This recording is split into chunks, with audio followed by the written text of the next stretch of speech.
좀 재학생들을 위한 이야기입니다. 여러분, 재시로 가기보다는 애초에 초시합으로 붙는 게 가장 안전하고 빠릅니다. 통계적으로 나와 있잖아요. 안녕하세요.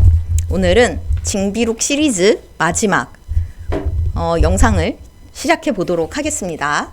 나는 초시 합격이 위태롭다 하시는 분들이 상황을 해결하고자 문제 해결 방법을 모색하실 때 참고하실 수 있는 이야기들을 조금 들고 와 봤습니다. 로스쿨에 진학한 분들은 대개 학창 시절이나 대학 시절에 주도적으로 성과를 내던 입장이었을 가능성이 높습니다.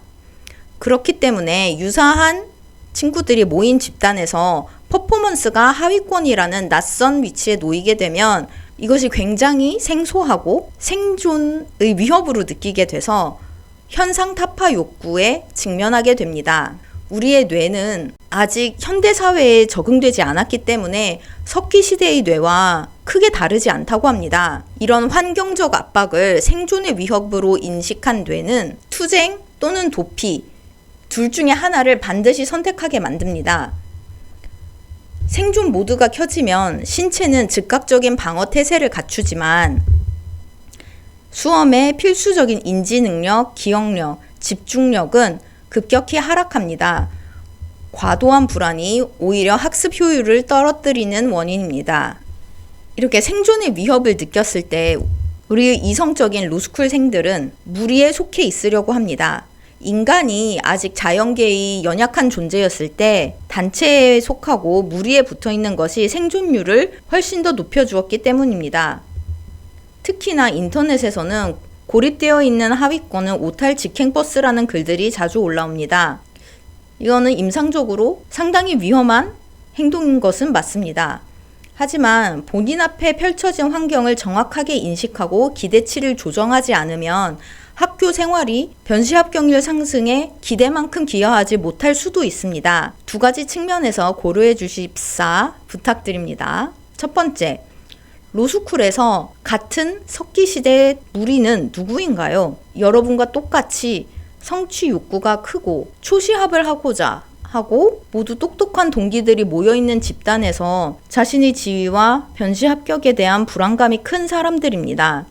내신이 하위권인 동기가 있다면 계속 붙박이로 하위권으로 있어야 자신의 입지가 안전해지고 간혹 불안감이 엄습할 때마다 스스로 성적이 더 좋은 점을 상기하여 안심해야 합니다. 이것은 성인들이 당연히 수험을 할 때 집단에서 자연스럽고 정당하게 가질 수 있는 감정이고 행동 전략입니다. 현대사회에서는 맹수가 위협을 하는 상황이 아니라 대인관계 갈등, 재정적 압박 등을 뇌가 생존 위협으로 착각해 불필요하게 생존 모드를 발동시킨다고 합니다. 불필요하게 생존 모드를 트리거하지 않는 본인에게 유리한 상황과 장면들을 고르시기 바랍니다.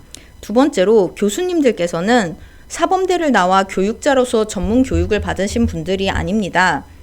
그래서 똑같은 커리큘럼 하에서 스가 다르고 내신 성적이 낮은 학생을 보게 된다면 의아함을 느끼실 수도 있습니다. 교육심리학에서는 낙인과 자성예언이라는 연구가 있습니다. 주변의 기대와 예언이 행위자에게 영향을 끼쳐서 그 상호작용이 결국 예언과 일치하는 결과를 낸다는 연구입니다.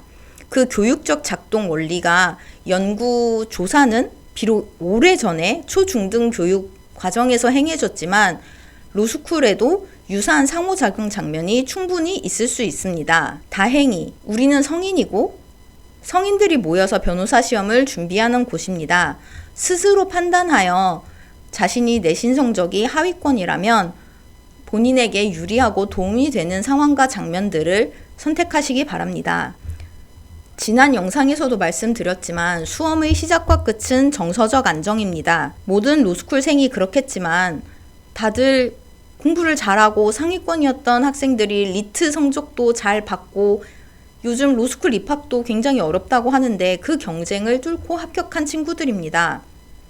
퍼포먼스가 안 나오는 구성원이 자기 정체성이 되는 것이 굉장히 생경합니다. 하지만 우리가 느끼지 못했기 있었을 뿐이지 유치원에도 있었습니다.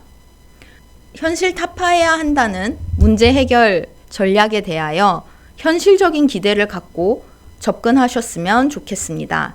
이런 점에서는 제시학원을 다닐 때 자유로운 점에서 장점이 있었는데 학원과 수강생은 철저하게 돈으로 엮인 관계였기 때문입니다.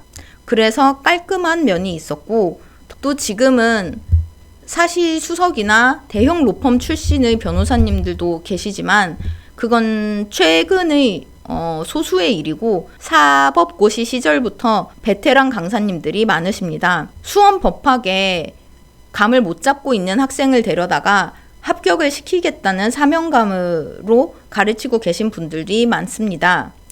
다음은 인터넷 이야기를 해보겠습니다. 인터넷 커뮤니티에서는 뭐뭐만 하면 뭐뭐는 쉽다와 같은 정말 대단한 친구들이 할 수 있을 법한 말들이 돌아다니곤 합니다. 그런데 인터넷에서 이런 이야기들을 한다는 것 자체가 본인의 불안감을 해소시키기 위한 무대로 익명 커뮤니티를 사용하는 측면이 있을 수 있음을 꼭 알아두시기 바랍니다. 이 정보와 인터넷 글을 접하는 우리는 인터넷 글에 대한 현실적인 기대를 가지고 읽어나가야 합니다. 자, 여러분, 저는 수험 생활을 오래 하면서 이런 상황에 놓이는 경험을 청소년기가 아니라 성인 시절에 해서 정말 다행이라는 생각을 정말 많이 했습니다.